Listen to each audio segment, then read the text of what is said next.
সময় লাগে, আমি খুব অল্প সময় আপনাকে শেখাচ্ছি, একটু খেয়াল করেন আমার দিকে।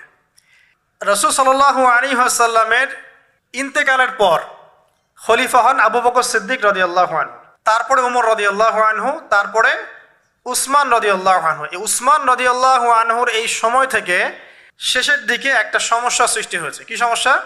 উসমান রাদিয়াল্লাহু আনহুকে কিছু বিদ্রোহীরা হত্যা করেছিল। একটু বোঝার চেষ্টা করেন, ইতিহাস পড়তে কিন্তু অনেক সময় লাগে, আমি খুব অল্প সময় আপনাকে শেখাচ্ছি। উসমান রাদিয়াল্লাহু আনহুকে হত্যা করেছিল কিছু বিদ্রোহী, ঠিক আছে? যিনি নবী সাল্লাল্লাহু আলাইহি ওয়াসাল্লামের জামাই, দুইজন মেয়েকে বিয়ে করেছেন, জিন্নুরাইন, তাকে হত্যা করেছে কিছু বিদ্রোহী।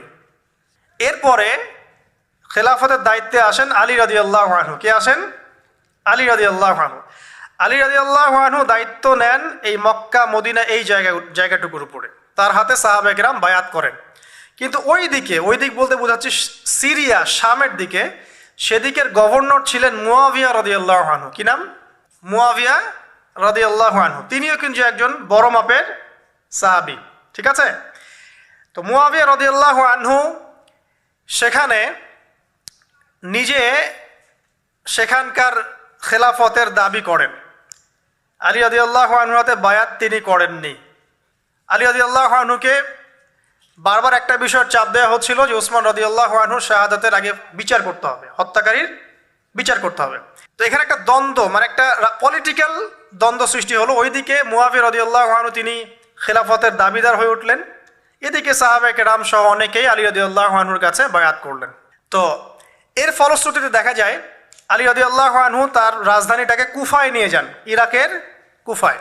তো ইহুদিদের ইন্ধনের ফলে এক পর্যায়ে দেখা যায় যে আলী রাদিয়াল্লাহু আনহুর এক পক্ষ এবং একদিকে মুয়াবিয়া রাদিয়াল্লাহু আনহুর এক পক্ষ, তারা একটা মানে অনাকাঙ্ক্ষিত যুদ্ধের দিকে চলে যান, ঠিক আছে?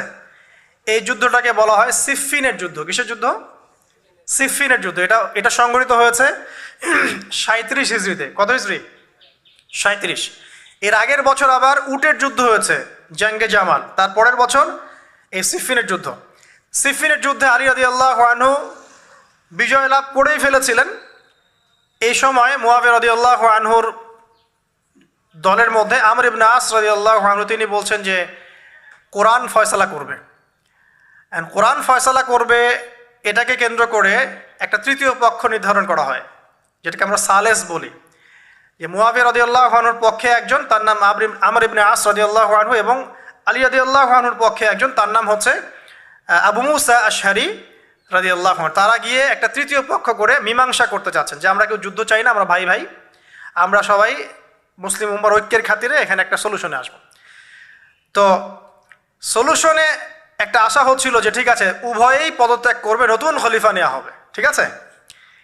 তো এরকম একটা কথা চলছিল। কিন্তু মুয়াবিয়া রাদিয়াল্লাহু আনহু তিনি তার যে মানে দাবি, এটা ছাড়তে চাচ্ছেন না। এইদিকে আলী রাদিয়াল্লাহু আনহু দলের মধ্যে কিছু মানুষ, প্রায় 12,000, তারা এই দল থেকে বের হয়ে গেল যে আমরা আলীকেও মানি না রাদিয়াল্লাহু আনহু, মুয়াবিয়াকেও মানি না রাদিয়াল্লাহু আনহু, এই আমর ইবনে আসকেও মানি না রাদিয়াল্লাহু আনহু, এবং এই আবু মুসা আশআরী তাকেও মানি না, আমরা কাউকেই মানি না। এবং এদেরকে বলা হয় খারেজি। কি বলা হয়? খারেজি। তারা এইখান থেকে দল থেকে বের হয়ে গেলেন। শুধু তাই না, তারা ফতোয়াও দিল যে আলী এবং মুয়াবিয়া এবং আমর ইবনে আস, আবু মুসা আশআরী সবাই কাফের, নাউজুবিল্লাহ। কারণ কি? কারণ হচ্ছে তারা আল্লাহর কিতাব, আল্লাহর বিধান দ্বারা বিচার ফয়সালা করছে না, মানুষের মত তারা গ্রহণ করছে। মানে ওদের উদ্ভট যুক্তি আর কি, তারা আল্লাহর কিতাব দিয়ে ফয়সালা করছে না, বরং মানুষের রায় গ্রহণ করছে। এটা একটা খোরা যুক্তি ছিল। তো আলী রাদিয়াল্লাহু আনহু এদেরকে দমন করলেন। নহরওয়ান নামক জায়গায় তাদের সাথে যুদ্ধ হলো, এবং এই যুদ্ধে আলী রাদিয়াল্লাহু আনহু জয়লাভ করলেন। সিফফিনের যুদ্ধটা হয়ে গেল। এখন দেখেন দুইটা পক্ষ পাচ্ছেন আপনি এখানে, আলী রাদিয়াল্লাহু আনহু একটা পক্ষ, একটা কার? মুয়াবিয়া রাদিয়াল্লাহু আনহুর পক্ষ। এখন এই যে খারাজিরা বের হয়ে গেল, এখন তো দেখা যায় যে কিছু কিছু শব্দ বললে মানুষ খারেজি ট্যাগ দিয়ে দেয় না? দেখেন এই খারেজি আকীদার সাথে কিন্তু আসলে পলিটিক্যাল সমালোচনার কোনো সম্পর্ক নেই। যদি খারেজি আকীদার সাথে পলিটিক্যাল সমালোচনার সম্পর্ক থাকতো তাহলে তো মুয়াবিয়া রাদিয়াল্লাহু আনহু এবং তার অনুসারীদেরকেও খারেজি বলতো। আলী রাদিয়াল্লাহু আনহুর খেলাফত এটা মানছেন না, কথা বুঝতে পারছেন? পলিটিক্যাল দ্বন্দ্বের সাথে, পলিটিক্যাল সমালোচনার সাথে কিন্তু খারেজি বা খাওয়ারিজম মতবাদটা আসলে জড়িত না। এটা কার সাথে জড়িত? ওই যে একদিন বলেছিলাম, খারেজিরা মনে করে কবিরা গুনাহ করলে কোনো ব্যক্তি কি হয়ে যায়? কাফের হয়ে যায়। খারেজিদের আকীদা হচ্ছে কবিরা গুনাহ করলে কোনো ব্যক্তি কাফের হয়ে যায়। এই আকীদাটার নাম খারেজি আকীদা। এটা কি বাংলাদেশে মুসলিমরা লালন করে? কোনো আলেম, কোনো বক্তা, কোনো মুফাসসির, কোনো মুহাদ্দিস আপনাদেরকে বলছে কখনো এই দেশের মাটিতে যে কবিরা গুনাহ করেছে এরা এদেরকে মেরে ফেলো? বলেছে?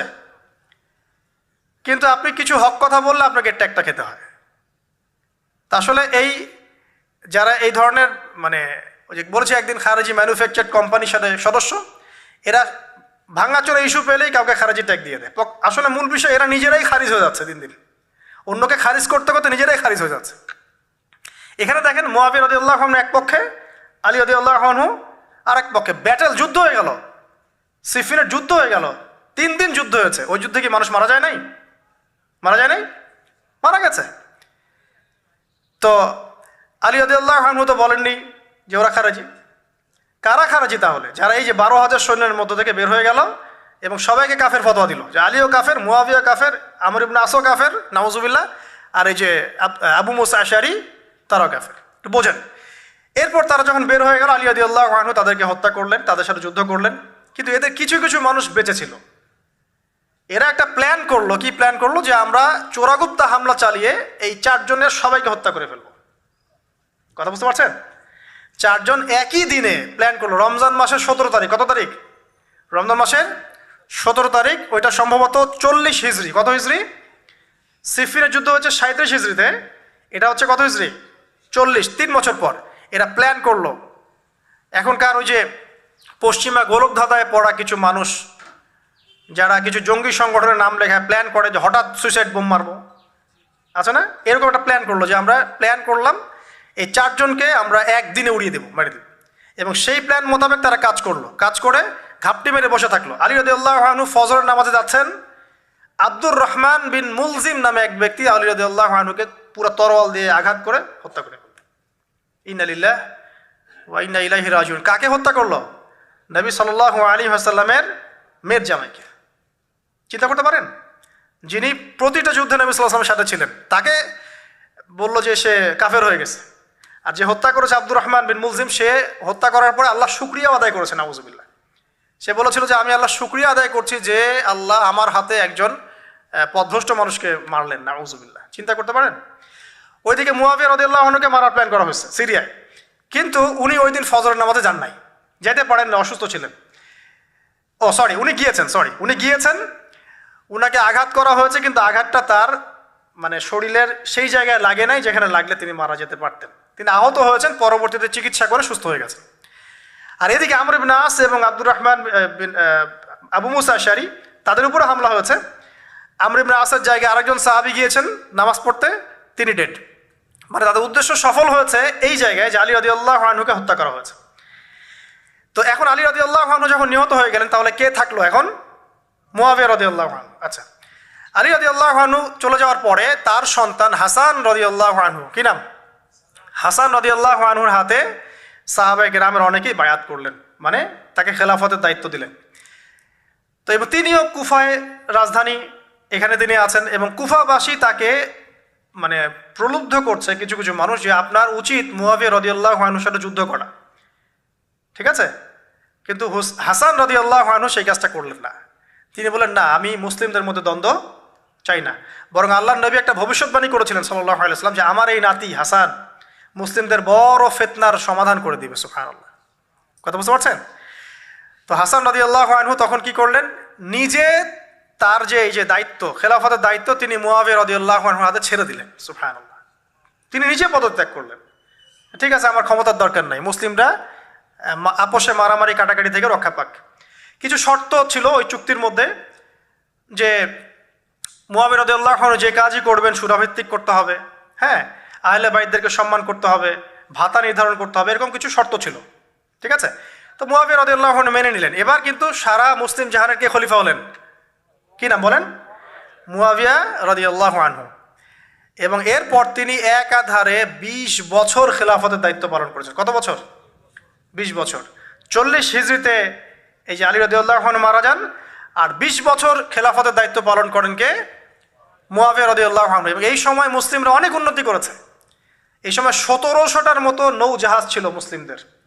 সাইপ্রাস দ্বীপ থেকে শুরু করে পর্তুগাল থেকে শুরু করে চায়না, এদিকে আফ্রিকা থেকে শুরু করে পুরো এই যে ভারতবর্ষ সবই মুসলিমদের।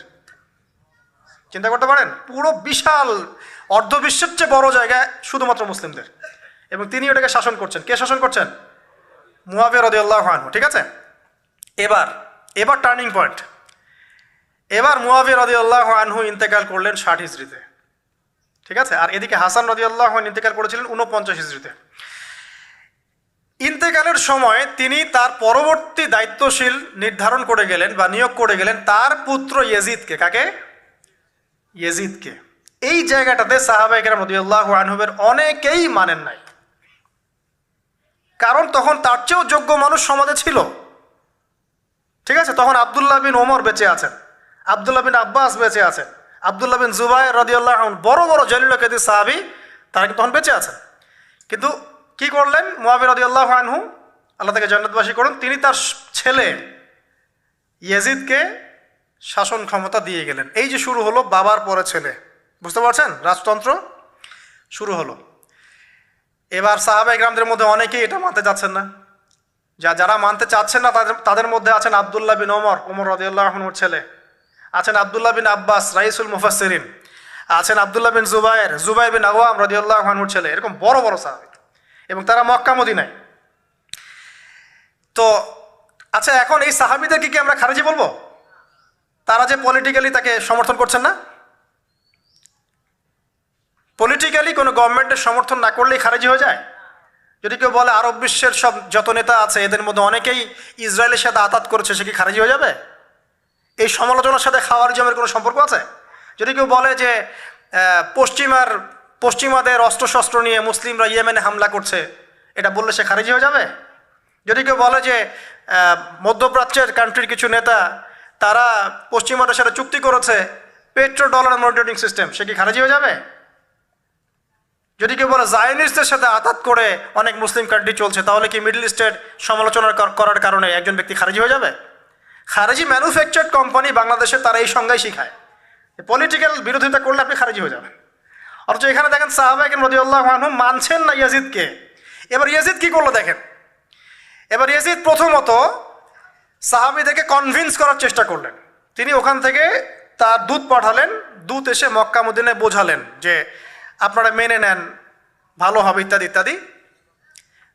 আব্দুল্লাহ বিন ওমর রাদিয়াল্লাহু আনহু বলেন ঠিক আছে মেনে নিলাম, আব্দুল্লাহ বিন আব্বাস রাদিয়াল্লাহু আনহু বলেন ঠিক আছে মেনে নিলাম।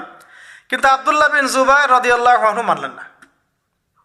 তিনি মানছেন না, আমি কিছুতেই মানি না, তার সে খেলাফতের যোগ্য না, এর চেয়ে অনেক বড় বড় যোগ্য মানুষ আছে, আমি মানছি না। বরং তিনি এখান থেকে সরে আসলেন। এবার ইমাম হুসাইন রাদিয়াল্লাহু আনহু, যার কথা প্রশ্ন করেছেন, লম্বা উত্তর দিচ্ছি। ইমাম হুসাইন রাদিয়াল্লাহু আনহুর হাতে অনেকে বায়াত করতে চাইল যে আপনি যোগ্য খেলাফতের, ইয়াজিদ যোগ্য না, কে যোগ্য? আপনি যোগ্য। এবং তার হাতে কুফাবাসী বায়াত করতে চাচ্ছে, তাকে ডাকছে আপনি মক্কা থেকে চলে আসেন কুফায়। কুফা কোথায়? ইরাকে। আপনি মক্কা থেকে কুফায় চলে আসেন, আমরা আপনার হাতে বায়াত করব। এবার হুসাইন রাদিয়াল্লাহু আনহু সপরিবারে, তার পরিবার আহলে বাইত সবাই নবীর পরিবারের সদস্য, চিন্তা করেন, নবীর পরিবারের প্রায় 80 জন সদস্য। কতজন? তারা এই যে বের হলেন, যাচ্ছেন কোথায়? কুফায়। এবার ওই ইয়াজিদের নিয়োজিত যে গভর্নর ছিল ইরাকের কুফায়, তার নাম আব্দুল্লাহ বিন জিয়াদ। কি নাম? আব্দুল্লাহ বিন জিয়াদ। আব্দুল্লাহ বিন জিয়াদ সে একটা সেনাবাহিনী পাঠালো। সেনাবাহিনীতে সদস্য ছিল 4000। কতজন? 4000। এই 4000 সেনাবাহিনী নিয়ে আব্দুল্লাহ বিন জিয়াদের যে কমান্ডার, তার নাম সম্ভবত আমর বিন, প্রথমে আমের বা ওমর আছে, উমর বিন সাদ এরকম কিছু একটা, সে আহলে বাইতদেরকে ঘিরে ফেললো। কাকে ঘিরে ফেললো? ইমাম হুসাইন রাদিয়াল্লাহু আনহু, তার ছোট ছোট বাচ্চা কাচ্চা, তার স্ত্রী সন্তান এবং আহলে বাইতের সদস্য যারা। আহলে বাইত মানে বোঝেন তো, নবীর পরিবারের সদস্য। এবার হুসাইন রাদিয়াল্লাহু আনহু যুদ্ধ চাচ্ছেন না, তিনি যুদ্ধ চাচ্ছেন না। তিনি বলছেন যে আমাকে 3টার যে কোনো একটা পথ বেছে নিতে দাও, আমি তোমাদের সাথে যুদ্ধ করতে চাই না। 1 নাম্বার, আমাকে সরাসরি ইয়াজিদের সাথে সাক্ষাৎ করতে দাও, আমি ওর সাথে কথা বলে সলভ করব, প্রবলেম কি। 2 নাম্বার, আমাকে পথ ছেড়ে দাও, আমি চলে যাই কোনো সীমান্তবর্তী এলাকায়, সেখানে কাফেরদের সাথে যুদ্ধ করব, জিহাদ করব, সেখানে মারা যাবো, শহীদ হব। অথবা আমাকে নিরাপদে আমাকে মদিনায় ফেরত পাঠাও। তার তিনটা যুক্তি কি যৌক্তিক ছিল না? তিনি কে? নবী সাল্লাল্লাহু আলাইহি ওয়াসাল্লামের নাতি, যাকে কোলে নিয়ে নবী সাল্লাল্লাহু আলাইহি ওয়াসাল্লাম অনেক সময় খুতবা দিয়েছেন, নামাজ পড়েছেন, চুমু খেয়েছেন। ফাতিমা রাদিয়াল্লাহু আনহার নয়নমণি, চিন্তা করতে পারেন? এবং যিনি জান্নাতের যুবকদের সর্দার হবেন। কিন্তু এই যে আব্দুল্লাহ বিন জিয়াদের যে সেনাবাহিনী হুসাইন রাদিয়াল্লাহু আনহুর আর্তনাদ শুনল না। 4000 সৈন্য মিলে 80 জনকে কেটে টুকরা টুকরা করে ফেলেছে। একজন শুধু বেঁচে ছিল, তার নাম জয়নুল আবেদিন। কি নাম? জয়নুল আবেদিন। তিনি একজন বেঁচে ছিলেন, বাকি সবাইকে হত্যা করা হয়েছে। 79 জন আহলে বাইতের সদস্যকে হত্যা করা হয়েছে। খারেজি ম্যানুফ্যাকচার কোম্পানি কিন্তু এদেরকে খারেজি বলছে না, যারা হুসেন রাদিয়াল্লাহু আনহুকে হত্যা করেছে। আপনি মিডল ইস্টের সমালোচনা করলে খারিজি হয়ে যাবে, ওদের শেকড়টা চিনেন এখনো। অথচ ওরাই কিন্তু ব্রিটেনের সাথে হাত মিলিয়ে তুর্কিদের বিরুদ্ধে বিদ্রোহ করে ক্ষমতা দখল করেছে, জানেন? 1916 সালে 1916 এরাই ব্রিটেনের সাথে হাত মিলিয়ে তুর্কিদের অটোম্যানদের বিরুদ্ধে বিদ্রোহ করে, সশস্ত্র বিদ্রোহ করে ক্ষমতা দখল করেছে। ওরা খারাজি হয়ে যায়নি। পড়লে জানবেন সত্য কি জিনিস। এবার আসেন মূল পয়েন্টে আসি। এবার যে হত্যা করেছে ইমাম হুসাইন রাদিয়াল্লাহু আনহুকে, সে বর্ষার আগা পর্যন্ত, বর্ষার মাথায় হুসাইন রাদিয়াল্লাহু আনহুর মস্তক উঠিয়ে ধরে এটাকে নিয়ে ইয়েজিদের কাছে গিয়েছেন। আউযুবিল্লাহ। চিন্তা করতে পারেন? ইয়েজিদ যদিও বা এটার আদেশ কিন্তু করে নাই, সে ওই মস্তক দেখে আটকে উঠেছিল। এটা তুমি কি করছো? আমি তো এটা করতে তোমাকে বলি নাই, কিন্তু ওবায়দুল্লাহ বিন জিয়াদ এই কাজটা করেছে। এখানে আমরা ইয়েজিদকে নিষ্পাপ বলতে পারি না, বিকজ একজন শাসকের আন্ডারে যখন কোনো ক্রাইম হবে এর একটা দায়ভার তো তার উপর পড়বেই। যদি এটা মেনে নেই যে সেখানে টেকনোলজি ছিল না, অনেক দূরের পথ, খবর পাওয়া যায় নাই, সেটা অন্য ইস্যু হতে পারে, কিন্তু পরের ঘটনাগুলো আমাদেরকে অন্যদিকে নিয়ে যাবে। মনে রাখেন, এই ঘটনাটা হৃদয় বিদারক। এটা হচ্ছে এই 10ই মুহররমের একটা হৃদয় বিদারক ঘটনা। এটা ঘটেছে কত সালে? 62 হিজরিতে। কত হিজরিতে? 62 হিজরিতে, 62 বা 61 আর কি। তো দেখেন, নবী সাল্লাল্লাহু আলাইহি ওয়াসাল্লামের ইন্তেকালের 50 বছর পরে এই কারবালার ঘটনা, এই ঘটনাটা কাকতালীয়ভাবে 10ই মুহররমে ঘটে গেছে। তা আমরা মনে করি যে এটার স্মরণে আমরা আজকের সওম রাখি, আসলে এটার স্মরণে নয়, ওই নাজাতে মুসার স্মরণে রাখতে হবে। ঠিক আছে, এবার শেষ করি আমি। এই ঘটনার পরিপ্রেক্ষিতে ইয়েজিদের বিরুদ্ধে মক্কা মদিনার প্রায় সব মানুষ প্রচণ্ড ক্ষেপে গেল। স্বাভাবিক, আহলে বাইতের সদস্যদেরকে আপনার আন্ডারে হত্যা করা হতে পারে, এটা কী ধরনের কথা? এবার আর সাহাবা কেরাম কিছুতেই তার শাসনটা মানছেন না। স্বাভাবিক না? স্বাভাবিক। এবার ইয়েজিদ কি করলো? আমি এই জায়গায় বলি যে সে যদি ওই ভুল থেকে শিক্ষা নিত, সে যদি এই ভুলটা থেকে শিক্ষা নিত, পরের কাজগুলো সে করতো না কখনোই। সে ভুলটা থেকে শিক্ষা নেয়নি, বরং সে 63 হিজরিতে, ঠিক তার পরের বছর বা 2 বছর পর, যদি 61 হিজরি ধরি, এটা 63 হিজরি, 2 বছর পর সে আর একটা টিম পাঠালো মদিনায়, মদিনার মানুষদেরকে কনভিন্স করার জন্য যে আমার আনুগত্য করতেই হবে। এবার মদিনার মানুষ যারা ছিল এরা কিছুতেই তার আনুগত্য মানল না। এবার সে যাকে পাঠিয়েছে তার নাম মুসলিম বিন উকবা। মুসলিম বিন উকবাকে তিনি পাঠালেন, মদিনাবাসীকে কন্ট্রোল করো, তারা তো আমার নিয়ন্ত্রণের বাইরে। এবার মদিনাবাসী তার কথা শুনছে না, তার কথা মানছেও না। তো 61 হিজরির এই হৃদয় বিদারক ঘটনার পরে 2 বছর পরে 63 হিজরিতে ইয়াজিদ পাঠালেন মুসলিম বিন উকবাকে প্রায় 10,000 সৈন্য দিয়ে। কত হাজার? প্রায় 10,000 সৈন্য দিয়ে পাঠালেন মদিনাবাসীকে কন্ট্রোল করার জন্য। তো কারবালা ঘটনা বুঝলেন, এই 61 হিজরিতে এই কারবালা ঘটনা ঘটে, যেটা স্মরণে অনেকে রোজা রেখে থাকে সমাজে। আসলে এটা স্মরণে নয়, নাজাতে মুসার স্মরণে রাখতে হবে ইনশাআল্লাহ তাআলা। আল্লাহ পাক তৌফিক দান করুন, আমিন। এরপর মদিনাবাসী আর মক্কাবাসী এই যে ইয়াজিদের বিরুদ্ধে খেপে গেল, তার কিছুতে তার আনুগত্য মানবে না, কিন্তু ইয়াজিদ চাপ প্রয়োগ করতে লাগলো। এক পর্যায়ে সেই যে মুসলিম বিন উকবাকে পাঠালো 10,000 সৈন্য দিয়ে মদিনায়। 3 দিন সে মদিনা অবরোধ করে রাখলো, সবাইকে বলল যে ইয়াজিদের আনুগত্য করতে হবে, অন্যথায় তোমাদের উপর হামলা করা হবে। নবীর শহরে মুসলিম বিন উকবার নেতৃত্বে পিছনে ইয়াজিদ ছিল। ইয়াজিদের শাসনামলে মুসলিম বিন উকবার নেতৃত্বে 63 হিজরিতে 3 দিন মদিনায় ম্যাসাকার চালানো হয়েছে। মদিনার মানুষকে হত্যা করা হয়েছে, মদিনার মানুষ সাহসিকতার সাথে যুদ্ধ করেছে, ডিফেন্ড করেছে, তাদেরকে হত্যা করা হয়েছে, মদিনা লুটপাট করা হয়েছে, ধ্বংসযজ্ঞ চালানো হয়েছে, হাজার হাজার মানুষ মারা গেছে। এখন আমাকে বলেন, এই যে মদিনার যে মানুষগুলো এই মুসলিম বিন উকবার সেনাবাহিনীর বিরুদ্ধে দাঁড়িয়েছিল, এরা কি খারেজি ছিল? ওরা যে শাসকের বিরুদ্ধে যুদ্ধ করলো, উত্তর দেন। এই খারেজি ম্যানুফ্যাকচার কোম্পানিকে বলেন, উত্তর দিতে বলেন। মুসলিম বিন উকবার নেতৃত্বে যে বাহিনী মদিনা আক্রমণ করলো আর মদিনাবাসী যে বীরত্বের সাথে ডিফেন্ড করলো, এখন কি মদিনার সব মানুষ খারেজি হয়ে গিয়েছিল? পলিটিক্যাল দ্বন্দ্বের সাথে খাওয়ারিজমের কোনো সম্পর্ক আছে? মানুষকে কি বুঝায়? শুধু তাই না, এই সময়ে মক্কায় আব্দুল্লাহ বিন জিয়াদ রাদিয়াল্লাহু আনহু তিনিও তার বলয় গড়ে তুলেছেন, তার হাতে মানুষ বায়াত শুরু করেছে। আর ইয়াজিদকে মানুষ মানছে না, বলছে আব্দুল্লাহ বিন জুবাইর তার হাতে আমরা খেলাফতের বায়াত করব। বহু মানুষ আব্দুল্লাহ বিন জুবাইর রাদিয়াল্লাহু আনহুর হাতে বায়াত করা শুরু করলেন। এবং ইয়াজিদ এবার মদিনায় ধ্বংসযজ্ঞ চালানোর পর ঠিক ওই বছরেই, সেম বছরেই আরেকজন ব্যক্তি আছেন হুসাইন বিন নুমায়ের, তাকে কিছু সেনাবাহিনী দিয়ে পাঠালেন মক্কা আক্রমণ করতে। হুসাইন বিন নুমায়ের সেনাবাহিনী নিয়ে মক্কা আক্রমণ করলো। মক্কার কাবা ঘরের গিলাফে হামলা করা হয়েছে, মিনজানিক ছোড়া হয়েছে এবং মক্কাকে অবরোধ করে রাখা হয়েছে। তো মদিনায় হামলা চালানোর পর একই বছর ওই 63 হিজরিতেই, আর মদিনায় হামলার যে যুদ্ধটার নাম একটা আছে, এটা বলে দিই, যে মদিনায় যে ইয়াজিদের নেতৃত্বে মুসলিম বিন উকবা হামলা চালিয়েছিল, যখন মদিনাবাসী এটাকে ডিফেন্ড করেছে এবং মদিনা মানুষ মারা গেছে, অনেক শহীদ হয়েছেন, এই যুদ্ধের নাম হচ্ছে হাররার যুদ্ধ। কিসের যুদ্ধ? হাররার যুদ্ধ। ওই বছরেই ইয়াজিদের নেতৃত্বে আবারও মক্কায় আক্রমণ করা হয়েছে, যেখানে আব্দুল্লাহ বিন জুবাইর রাদিয়াল্লাহু আনহু তিনি খেলাফতের দায়িত্ব বায়াত গ্রহণ করছেন। সেখানেও মিনজানিক চালানো হয়েছে, হামলা চালানো হয়েছে, মক্কার কাবা ঘরের দেয়ালে পর্যন্ত মিনজানিকের গোলা লেগেছিল। মানুষ জানেই না কাবা ঘরে হামলা হয়েছে। এখন আব্দুল্লাহ বিন জুবাইর রাদিয়াল্লাহু আনহু যিনি এই অন্যায়ের প্রতিবাদ করছেন মক্কায়, তিনি কি খারাজি নাকি বীর? কোনটা? সুবহানাল্লাহ। এটা হক কথা বললে মানুষকে খারাজি বলে, আর চাটুকারিতা করলে এদেরকে বীর বলে। সুবহানাল্লাহ। আব্দুল্লাহ বিন জুবাইর রাদিয়াল্লাহু আনহু সেখানে তার হাতে মানুষ বায়াত নেওয়া শুরু করলো। তবে এই হুসাইন বিন নুমায়ের সেখানে তাকে হত্যা করতে পারে নাই, বরং সে ফিরে যায়, কারণ ওই বছরে ইয়াজিদ মারা গিয়েছে। এটা আল্লাহ পাকের ফয়সালা। হয়তো মানুষ তার প্রতি প্রচণ্ড রুষ্ট ছিল, মানুষ দোয়া করেছে, মানুষ বদদোয়া করেছে, অনেক কিছুই করেছে, আল্লাহ পাক ওই বছরেই সে মারা যায়। এবং সে খুব ব্যথিত ছিল শেষ বয়সে হুসাইন রাদিয়াল্লাহু আনহুর এই ঘটনাটা কেন্দ্র করে।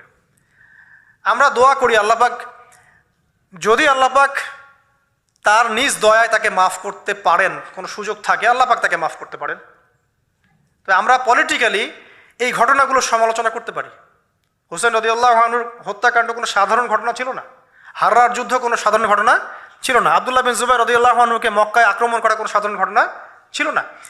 এরপরে আব্দুল মালিক বিন মারওয়ান যখন ক্ষমতায় আসেন, তার প্রায় 10 বছরের পরে, তখন হাজ্জাজ বিন ইউসুফের নেতৃত্বে আবারও এই মক্কায় হামলা হয়েছে। এর নাম শুনেছেন? হাজ্জাজ বিন ইউসুফ। এবার এই হামলাতে আব্দুল্লাহ বিন জুবাইর রাদিয়াল্লাহু আনহু এবং তার অনুসারীদেরকে সবাইকে শহীদ করা হয়েছে। হাজ্জাজ বিন ইউসুফের প্রতিরোধ করার সময় আব্দুল্লাহ বিন জুবাইর এবং তার সাহাবাই, তার সঙ্গী সাথী, তারা কি খারেজি ছিলেন? আব্দুল্লাহ বিন জুবাইর রাদিয়াল্লাহু আনহুকে হত্যা করে রৌদ্রের মধ্যে তার লাশটা ঝুলিয়ে রাখা হয়েছে। আব্দুল্লাহ বিন জুবাইর কি আপনাকে বলি? আব্দুল্লাহ বিন জুবাইর রাদিয়াল্লাহু আনহু জুবাইর বিন আওয়াম রাদিয়াল্লাহু আনহুর ছেলে। জুবাইর বিন আওয়াম কি আপনাকে বলি? জুবাইর বিন আওয়াম হচ্ছেন জান্নাতের 10 জন সার্টিফিকেট প্রাপ্ত সাহাবীর একজন। আব্দুল্লাহ বিন জুবাইর আসমা বিনতে আবু বকর রাদিয়াল্লাহু আনহুর সন্তান। আসমা বিনতে আবু বকর কে আপনাকে জানাই। আসমা বিনতে আবু বকর হচ্ছেন আবু বকর সিদ্দিক রাদিয়াল্লাহু আনহুর মেয়ে। জুবাইর বিন আওয়াম এবং আসমা বিন আবু বকর রাদিয়াল্লাহু আনহু, তাদের সন্তান হচ্ছেন আব্দুল্লাহ বিন জুবাইর রাদিয়াল্লাহু আনহু, যাকে এভাবে হাজ্জাজ বিন ইউসুফের সময় হত্যা করা হয়েছে মক্কায়। এই যে ঘটনাগুলো আপনারা শুনুন। এরপরে যদিও বা পরিস্থিতি ঠান্ডা হয়ে যায় আস্তে আস্তে, এবং আব্দুল মালিক বিন মারওয়ানের সময় তিনিও প্রায় 20 বা 22 বছর ক্ষমতা কাটান, এবং ওই সময় মুসলিমরা এই যে সিন্ধু প্রদেশ জয়, ওইদিকে তারেক বিন জিয়াদের স্পেন জয়, এদিকে আপনার এই যে আমাদের ভারতবর্ষ জয়, এগুলো ওই সময় ঘটেছে। ঠিক আছে, ওইদিকে আমরা যাচ্ছি না। মূল যে জায়গাটা আপনাদেরকে আজকে বলতে চাচ্ছি সেটা হলো এই যে প্রথমত কারবালার বিয়োগান্তক ঘটনার সাথে এই 10ই মুহররমের সওমের কোনো সম্পর্ক নাই। এটা নাজাতে মূসার সাথে সম্পৃক্ত, তবে এই হিস্ট্রিটা আপনার জানা থাকা উচিত, কিভাবে আবু বকর সিদ্দিক রাদিয়াল্লাহু আনহু থেকে এই আব্দুল্লাহ বিন জুবাইর রাদিয়াল্লাহু আনহুর শাহাদাত পর্যন্ত ঘটনাগুলো ঘটলো। আল্লাহ পাক আমাদের সবাইকে এই ঘটনাগুলো থেকে শিক্ষা নেওয়ার তৌফিক দান করুন।